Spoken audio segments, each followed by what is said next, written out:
Hello and welcome back to Ranger in Time, Attack on Pearl Harbor, a book by Kate Mesner.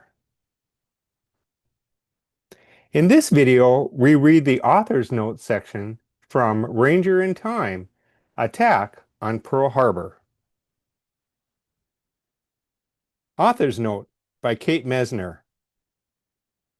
Ben Hansen and the Yamada family are fictional characters, but they were inspired by the stories of many real people who lived through the bombing of Pearl Harbor on December 7, 1941.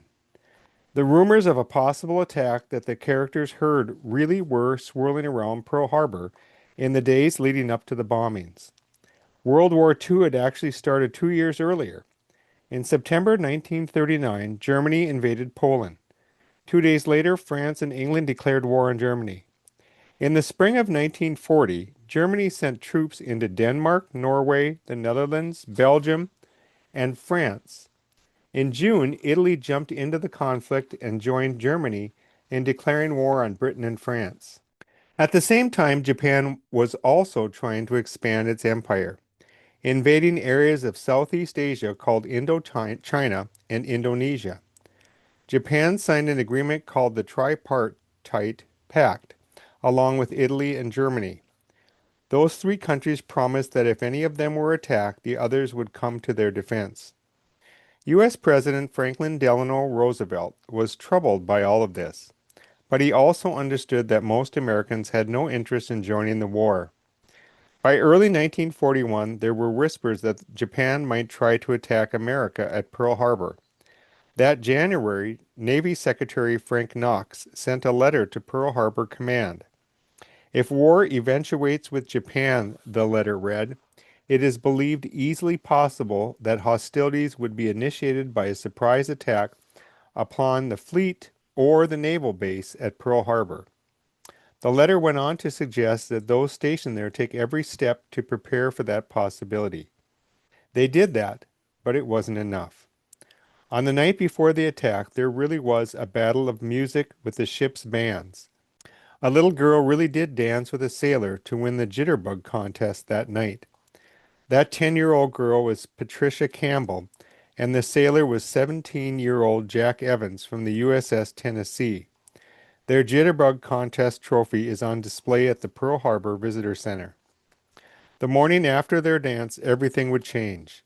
A Japanese aircraft carrier had crossed the ocean undetected and moved into place to stage an attack on Pearl Harbor. The first wave of planes took off from the carrier before sunrise on December 7. Less than 2 hours later, they arrived at Pearl Harbor and the raid began. The Japanese planes dropped bombs and torpedoes that devastated the American battleships and nearby Hickam Field on Ford Island. Just after 8 o'clock that morning, a bomb hit the USS Arizona and destroyed its forward magazine, where the ship's ammunition was stored.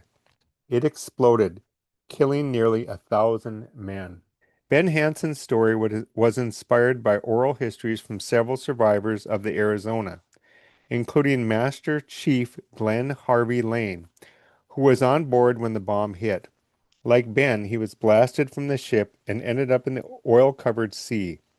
Lane was rescued by fellow sailors and ended up on another ship, the Nevada, which was also under attack. He survived and went on to spend another 30 years in the military.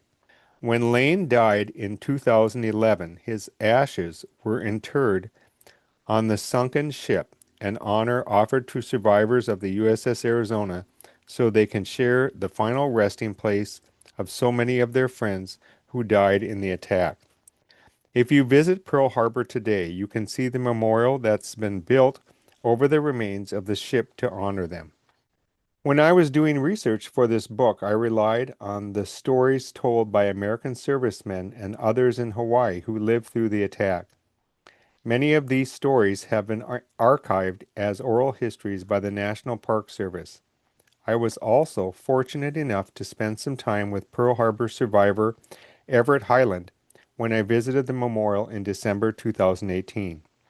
He served on the battleship USS Pennsylvania and was wounded when a bomb exploded not far from his battle station on the morning of December 7, 1941. After 9 months of recovery, he returned to military service.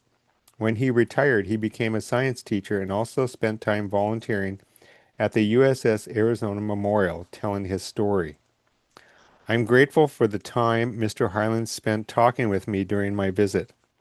National Park Service volunteer James Lee was also most helpful in sharing his recollections of December 7, 1941.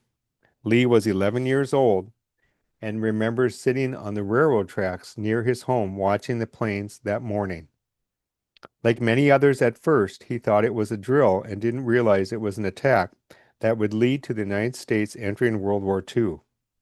The attack on Pearl Harbor happened in two waves that morning. By the time it was over, 2,403 Americans had been killed and another 1,178 wounded. The bombing sank or seriously damaged 18 ships and more than 300 planes. The casualties included people who lived in Honolulu as well as members of the military. Some of the American anti-aircraft shells being fired at the Japanese planes fell on the city instead. There were explosions all over Honolulu, and many buildings were destroyed or damaged. The morning of December 7th was only the beginning of the trouble for Japanese Americans who lived in Hawaii. Many were questioned or arrested, suspected of being Japanese spies, even though they were American citizens who had lived in Hawaii their whole lives. In February 1942, President Roosevelt issued an order to send more than 100,000 Japanese Americans to prison camps. These were temporary prisons where people were held, even though most of them had been born in America. These Japanese families spent an average of 3 years in prison before being released. Despite this unfair treatment, more than 30,000 Japanese American men chose to enlist in the U.S. Army and served with distinction during the war. Many were part of a segregated unit called the 442nd Regimental Combat Team. After the war, President Truman honored those Japanese American veterans with a special ceremony at the White House. You fought not only the enemy, Truman said, but you fought prejudice, and you have won.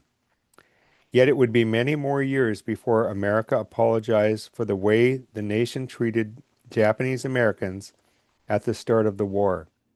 Finally, in 1988, President Reagan signed a law to compensate more than 100,000 people who were sent to the prison camps. He called it a policy motivated by racial prejudice, wartime hysteria, and a failure of political leadership. And this wraps up the reading of the author's notes section from Ranger in Time, Attack on Pearl Harbor, a book by Kate Mesner.